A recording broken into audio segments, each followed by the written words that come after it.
The United Nations defines sexual and gender-based violence as any act that is perpetrated against a person's will and is based on gender norms.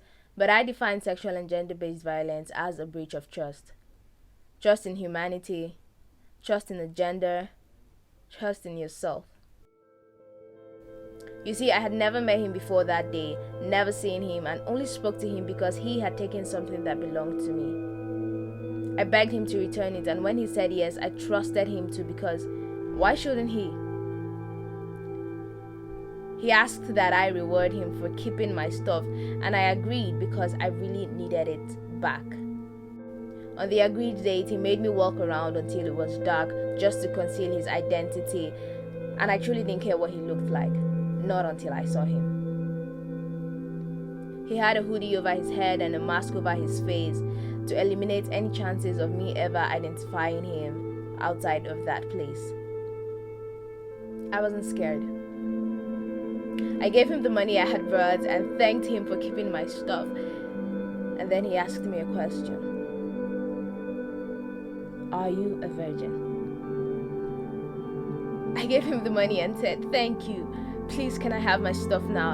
And he asked me, are you a virgin?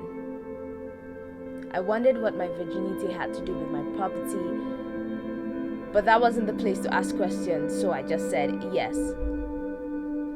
He said I was lying, and when I maintained that I wasn't, he said, well, there's always a first time.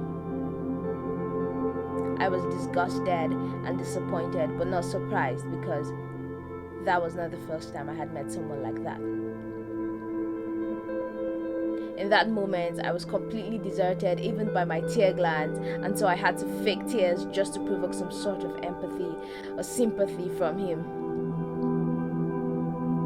In the end, he had his way, and as I walked back to my room under the rain, I was thinking, maybe this couldn't have happened if something else had happened.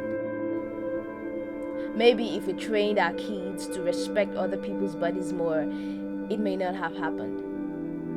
Maybe if we listened to survivors before judging them, then it may not have happened. Maybe if we had a just justice system, then it may not have happened. Or maybe it may have happened, even if all of these things had happened. But it would have made dealing with it a lot easier. So,